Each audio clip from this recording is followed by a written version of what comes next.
Welcome back with another banger. It's the React Files. Hope you're having a good night. Let's get straight to it. So if you guys didn't know, the ports are shutting down, starting from the west, California, to the east, New York. And this is bound to happen soon, as early as October 1st. I hope everybody got their goods and services together. I hope y'all got all y'all goddamn products, because it looks like the ports are about to fucking shut down. Businesses are preparing for a strike by dock workers on the east and the Gulf Coast, which could begin on October 1st. The Port Authority of New York and New Jersey is coordinated with partners across the supply chain to prepare for any impacts from the possible work stoppage by workers represented by the International Longshoremen's Association as they negotiate with the United States Maritime Alliance, U.S. So ports are shutting down as of October 1st if negotiations aren't met. And then the very next day, we have a Ring of Fire solar eclipse. Y'all remember earlier this year when all those boats kept on crashing into those ports? This one over here happening in New York. This one in Los Angeles. Y'all see that? Were they telling us something? This one was in China. You see this? This is predictive programming, isn't it? They were telling us. And even the bridges, we were watching the bridges fall down. Y'all see that? And then in conjunction, we have Hurricane Helene about to make landfall really soon. This is why these portals have been erected in different parts of the world. The ports are closing at the same time portals are going up. This is why you have all the ports that connect to the USA. And then you have a USB port. And then you have a USC port, because everything is on the sea. Physical sea, metaphysical sea, as above so below. But I hope you guys see what I'm saying here. This is only manifesting in the physical because the spiritual world is cutting off people. Remember, we are ascending. A lot of people cannot come. Y'all know what I'm talking about. But let me know what you guys think about this video. This is strictly for entertainment purposes only. I am only raising awareness to interesting situations during these interesting times. Thank you for tuning to my frequency. Let's get this shift, y'all. Peace in. Shout out to Conscious Jude. I vaguely heard about this possible strike. I didn't realize it was on ports on both sides. I hope they reach an agreement, because the first is right around the corner. Evacuate now if you are along the coast of Florida where this hurricane is about to land. As a 3 with unsurvivable storm surge. This was 12 hours ago, but it is 15 to 20 feet in this area of Florida. That is unsurvivable. This is coming in as a 3. The Weather Channel predicts that it will be a 3 by 2 p.m. today. All of this red is a tropical storm warning, but the hurricane warning is right over Tallahassee. I ask all my followers to please be praying for everyone in this. But 20 feet storm surge. That is 3 times my height. This is going to be devastating to the entire region. Share this with everyone. Make sure that they know that this thing is coming. And please be watching your local meteorologist, the Weather Channel. Be safe. And if you're in this dangerous area, get out now. 20 feet storm surge. Once again, please be praying for Florida. Shout outs to Bald Backup. I agree. He's absolutely right. Just get out of there. Evacuate now. 20-foot storm surge doesn't even make sense. All right, we're starting to see some of the storm rolling in. It's been raining pretty heavy. Look how far the water is. I mean, yesterday the water was like right here. It's pushing in pretty hard. Panama City Beach, we're riding out the hurricane here with my family, but we're not leaving until Saturday. We're in the condo. I'm going to keep y'all posted, go live later, but you can see the waves are getting big. Obviously, double red flag now. But like I said yesterday, the water was way back here. Now it's pushing in pretty heavy, raining pretty good. I don't know, y'all. They said possible category 4. I've never been in a hurricane before, but I'm going to bring y'all videos all day long, go live later. Follow if you want to see more, but hopefully this thing ain't too bad. But we'll see. Just woke up, riding out the storm, bring y'all videos. So like I said before, follow, save this video, share it. If you got any people in the PCB area, that's where I'm at, and I'm gonna bring y'all live action from the storm. So stay tuned. Shout outs to the Rob Johnson. We pray your safety, brother. Stay safe. Make sure y'all go follow, stay up to date with his content. He's right there on the scene. So as you see, that shore is starting to move in. Hurricane Helene is quickly approaching Legally, we're not allowed to put our traps in the water until October 5th. However, the water is putting itself into our traps. Does anyone know if that's a violation? Can we put bait in them? Can we keep the crabs out of them? We don't know. More questions than answers right now. Storm surge isn't supposed to be here till tonight at 11:50 something. We're barely sitting above sea level, so it's not looking good right now. Got the boat out of the water 2 days ago. High tide isn't until 11:50 tonight. So that's a bad combination. If anyone has any words of wisdom, we could sure use them. Take all the prayers you guys got. We don't want to move out. We ain't got nowhere to go. Nowhere we want to go anyhow. Alright, I'll probably do some live streams on TikTok today. Keep you guys updated. Thanks for being a supportive community. Shout out to Advanced Crab and Seafood, giving us that live footage. Hey, don't see a problem with it. Water's on your land now, you know? Might find some good catch. Find some positivity in this crazy moment. But yeah, it's not looking good, I agree. Make sure y'all go follow him so y'all can stay up to date with how it looks down there.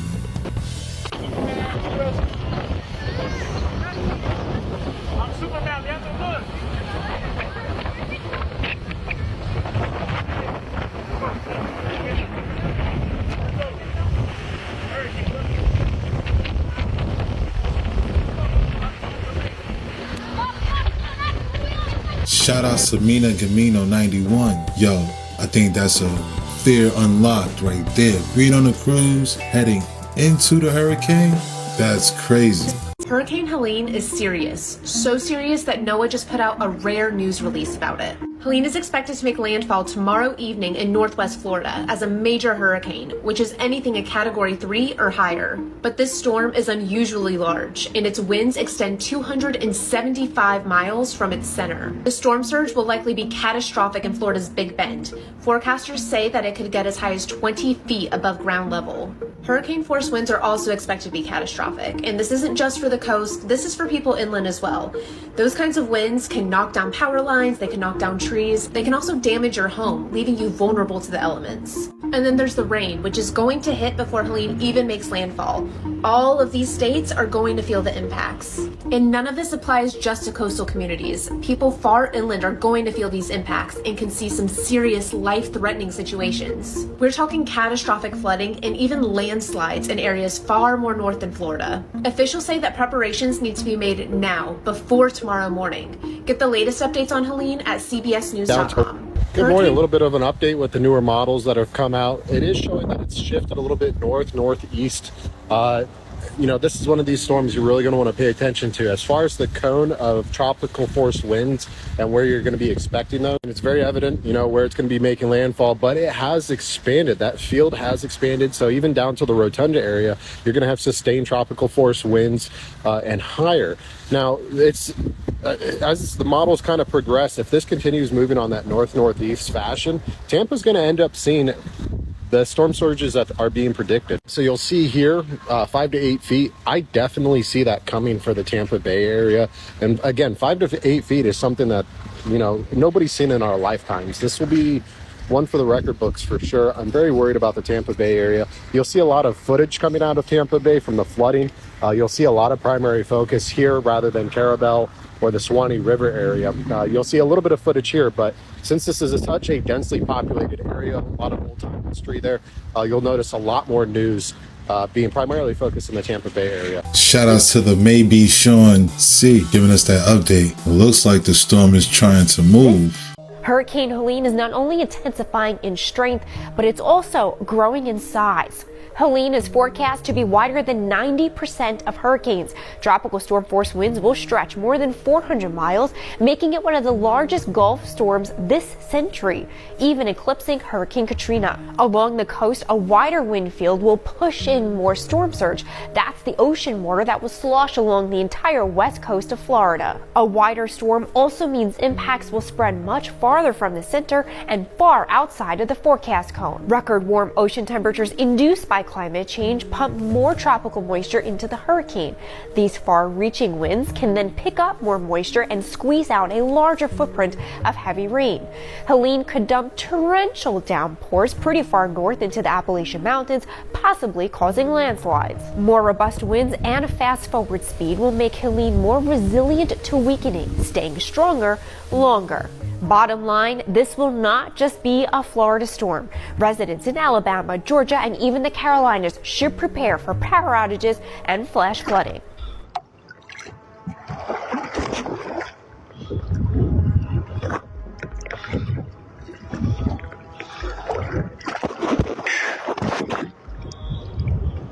Cabrón, sale para allá para casa el carajo. The bad boy of entertainment is getting to keep the city from the bad boy of politics. Show him some love. What's up, New York? Diddy finally has the key to the city. What timing? Eric Adams, the New York City mayor, is being criminally charged, with some media outlets alleging he may be arrested tomorrow. I truly wonder what this could be about. At the same time we just had that meeting in New York, everyone from everywhere is stepping down. If I remember correctly, Diddy was arrested in New York as well. Some are even alleging that he's working with a different country. All alleged, nothing fact yet. They say they'll be unsealed tomorrow. But he's already claiming his innocence. My fellow New Yorkers, it is now my belief that the federal government intends to charge me with crimes. If so, these charges will be entirely false, based on lies. He then says the charges won't be surprising. I'm not sure what that means exactly. But at the same time, 1 year ago he said this. Support, and let me tell you something, New Yorkers. Never in my life have I had a problem that I did not see an end to. I don't see an end to this. I don't see an end to this. This issue will destroy New York City. Destroy New York City. We're getting 10,000 migrants a month. One time we were just in Venezuela. Now we're in Ecuador. So who knows? Maybe he's telling the truth. I don't know. This far, everything's alleged. It'll be unsealed tomorrow, and we'll see what the facts are. November is going to be absolutely insane. Shout out to Inspired by the King. I agree. The timing is crazy. This happened last night. He says the charges wouldn't be surprising. Of course, we all want to know if it's tied to the diddler. It might not. I think it's just a crazy optic to see Diddy get the key to the city from him. Hey, everybody know ain't no party like a Diddy party, so. Yeah, that's what's up. Yeah. Yes, sir. Today we are announcing campaign finance, bribery, and conspiracy charges against Eric Adams, the mayor of New York City. As the indictment alleges, Mayor Adams engaged in a long-running conspiracy in which he solicited and knowingly accepted illegal campaign contributions from foreign donors and corporations. As we allege, Mayor Adams took these contributions even though he knew they were illegal, and even though he knew these contributions were attempts by a Turkish government official and Turkish businessmen to buy influence with him. We also allege that the mayor sought and accepted well over $100,000 in luxury travel benefits from some of the same foreign actors who arranged many of the illegal campaign contributions. These benefits included free international business class flights and opulent hotel rooms in foreign cities. The mayor had a duty to disclose these gifts on his annual public disclosure forms so that the public could see who was giving him what. But as we allege, year after year after year, he kept the public in the dark. He told the public he received no gifts, even though he was secretly being showered with them. We allege that Adams accepted these benefits knowing that they were given to him because of his position. And in exchange for some of those improper benefits, he intervened in the New York City Fire Department's inspection process for a building owned and operated by the Turkish government, allowing it to open even though it had not passed the fire inspection. The corruption alleged in the indictment is, as I said, long-running. As we allege in the indictment, Adams' solicitation of illegal campaign contributions began in 2018. Yo, that's crazy. That's that same federal prosecutor who's handling the diddler situation. Damn. Yo, this is one deep rabbit hole that's unfolding in real time. We are not surprised. We expected this. This is not surprising to us at all. The actions that have unfolded over the last 10 months, the leaks, the commentary, the demonizing, this did not surprise us that we reached this day. And I ask New Yorkers to wait to hear our defense before making any judgments. From here, my attorneys will take care of the case so I can take care of the city. My day-to-day will not change. I will continue to do the job for 8.3 million New Yorkers that I was elected to do. And I look forward to defending myself and defending the people of this city as I've done throughout my entire professional career. And it's about to get even more interesting this year, y'all. Listen to what Alexa just detected from the James Webb Telescope that is heading down to Earth. Alexa, what did the James Webb Telescope detect that is heading towards Earth? From Gitbook.io. The James Webb Telescope has spotted an armada of alien ships heading toward Earth at near light speed. So we have an armada of ships heading to planet Earth as we speak. There's going to be a second moon in our atmosphere, which I believe it's already here, because the fact of the matter is people are seeing things like this, a huge spherical object behind the sun, and another one over here. And then seeing dark rainbows that we have never seen before on planet Earth. We're having an annular ring of fire solar eclipse on October the 2nd. And then to top it all off, in the Netflix series 3 Body Problem, they already told us that they were on their way. Listen. We built an interstellar fleet of 1,000 ships. They are the final hope of civilization number 9478. And they are on their way.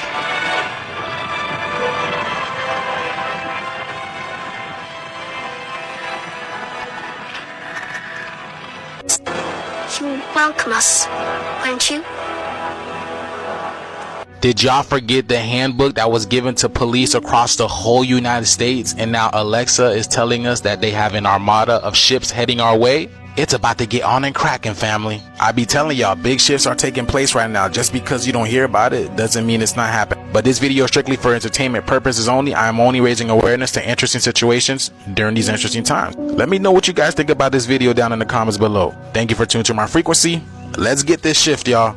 Peace and shout out to conscious Jews. Yo, that's crazy. Every single police department was handed a UFO handbook, and what Alexa said was way too creepy. Okay, so in the last video, we talked about how Sir Isaac Newton said the world was going to end in the year 2060. When this information became public in 2003, people were shocked. I mean, this is the person who discovered gravity, developed the 3 laws of motion, invented calculus. However, in his personal manuscripts, he was not only deeply religious, he believed that 2060 would be the return of Christ. In 1936, his personal manuscripts were auctioned off. Sotheby's held the auction. What's funny is that Christie's also held an auction that day on the same block. They were auctioning off Impressionist art. Only 2 people showed up to the auction for Newton's manuscripts. So the 2 men split it down the middle. John Maynard Keynes was a famous economist, and he had a passion for statistics, analytics. He spent 6 years reading through the documents, and it completely shattered his idea of who Isaac Newton was. Turns out that Isaac Newton was not the world's first modern scientist. He was the world's last great magician. He was secretly an alchemist. Alchemy had been outlawed 300 years prior. These manuscripts were 10 million words long, and about 1 million of them was about alchemy, and about 5 million words were religious, while 3 million were about math and science. It's also said that he burned some of the papers before he died, and most of the alchemical papers, like you see here, all this Leo energy, were stamped not fit to be printed. The irony of all of this, Isaac Newton's teachings are used to prove that nature is mechanical, makes modern science seem soulless. Yet Newton himself, in his personal manuscripts, mocked scientists who denied the existence of God. And as we see, it's the same divide and conquer strategy, but in this case with knowledge, separating math from metaphysics or science from spirituality, when actually both are needed in order to make true advancements. Personally, I think this is why CERN is so successful, actually was able to discover the God particle, because we know the rituals, we see them. They're combining science with spirituality, maybe not of the light. Okay, so Newton believed that all ancient texts, ancient temples, Greek and Roman myths, and all biblical texts were actually coded alchemical recipes. And in this BBC documentary, where a lot of this information comes from, they actually had a modern day chemist recreate a recipe that Newton decoded from an ancient Roman myth and said it would create a purple alloy. And it checked out. It really did. He also believed that Solomon's temple in the Bible is actually a code to the universe. Oftentimes when we're talking about alchemy, what comes to mind is the philosopher's stone, which is a substance that was believed that you could turn base metals, such as mercury, into gold or silver. This is the reason that alchemy was outlawed to begin with, because clearly the monarchy didn't want peasants growing their own gold. Then what control would they have? And in Isaac Newton's manuscripts, he sure was trying to turn mercury into gold. But he claims it was not for the monetary gain. He believed that God used gold in order to create the universe. He also said that in alchemy, metals seem to come to life and that they grow like plants. And there was many unpublished documents about the vegetation of metals, which we do see with things like bismuth. He also said that the earth was alive and that the earth took breaths. In all of his manuscripts, he never said where he got his information from. He was actually very secretive about it. Many believe that there was religious or spiritual means to how he was getting some of this information. Now let's get to the other half of the documents. Keynes took the alchemical document, and Abraham Shalom Yehuda took all the ones relating to religion. And that's how they ended up at Israel's National Library. Now, there's also some other reasons why his family did not want his personal religious texts to become public. And that's because, wait, before I say it, take it up with Isaac Newton, not with me in the comments, okay? But he believed that Christ was not as powerful as God, and he did not believe in the Holy Trinity. He believed that the church was corrupt, and that the founders of the church were some of the worst villains in all of history. But because the church was corrupt, and it was so intertwined with the state, in order for him to keep his position as a scholar at the Trinity College, he worked at the Trinity College. It really wouldn't be smart to say you think the Trinity is blasphemous. But it was a requirement to have a clerical role. So he actually went to the king so they could exempt him of his holy duties. Because although he was extremely religious, he did not want to be a member of the church. And on his deathbed, he refused the last sacrament, which is when a priest blesses a person before they die. It's like a TSA pre-check for heaven. He finally came clean on his deathbed to his two closest friends. He said, "I made my peace with God and I don't need anything from this corrupt church." He also said, "I've been an alchemist illegally for the last 50 years. Now this contrast between his public and his private beliefs might come as a shock to people. Do you think in today's world it would be even easier to understand with social media? We see this contrast every day, where people only show a part of themselves publicly. Okay, I know. You want to get to the apocalypse, 2060, the world's ending. Okay, let's get to it. Okay, so how did he get 2060? What did he say was going to happen? Okay, so this information is coming from Stephen Snobelin, who is the scholar who worked with the Israeli Museum to go over a lot of these manuscripts. And this is an essay that he wrote, not only about what he learned, but how the media sensationalized this information. Okay, and as you can see right here is the 2060. This is the actual page. As we said earlier, he believed all biblical text was coded. And this was based off the book of Daniel. So he got the date 2060 because he believed it would be 1260 years that the corruption of the church would reign. So then all of these parts, which we can see translated here, is him trying to find out what is the start date. So he played around with a lot of different start dates, but he settled on the year 800 AD. Because Charlemagne would become the first Holy Roman Emperor. Now, according to Stephen Snobelin, he was surprised that the media didn't include the other date, which would have started in 1774, leaving the apocalypse for the year 2034. Okay, but don't worry. He didn't say it was the end of the world. He said that there would be war, famine, plague. You know, the same thing everyone else says. I mean, you did watch my apocalypse series, didn't you? If you haven't, go to my profile, click right here, and here's my apocalypse series on YouTube with an extra hour of added information. But I mean, don't be shocked. War, famine, plague. Like, where have you been? Newton said it would only be the end of the world as we know it because Babylon will fall. And there would be a kingdom of saints on earth. That the second coming of Christ would happen and it would be 1,000 years. Same thing that Nostradamus said in that apocalypse series. That there would be 1,000-year golden age. That there would be a new earth, guys. You can check out all of these Newton papers on the Cambridge website. You can search the text because new earth comes up quite a few times, and that there would be a millennium of peace. And this is what we call, millenniarism.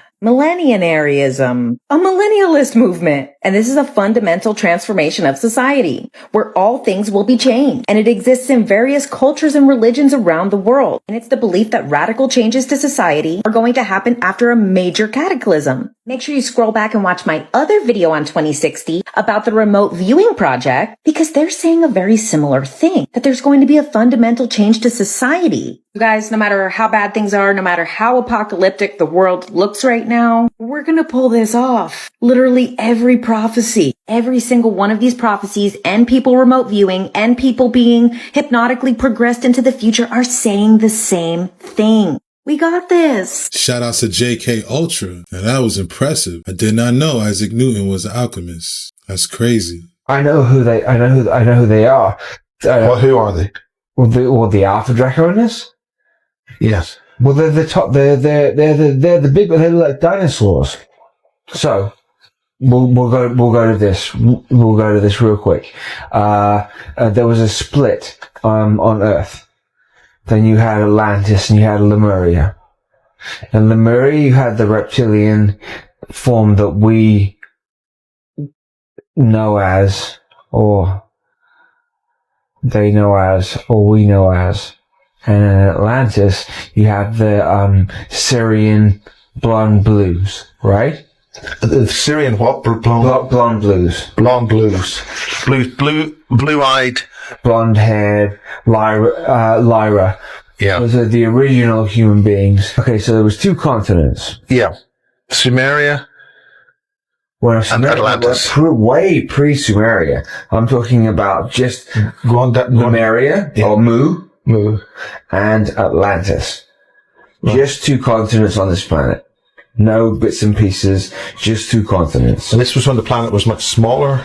But much denser. The gravity field was much bigger. There was also a field around the outside that kept the water, kept the temperature at the same temperature at all time. So the whole planet had one weather system at one. All the time. All the time. It's kept the same, and it was a bubble.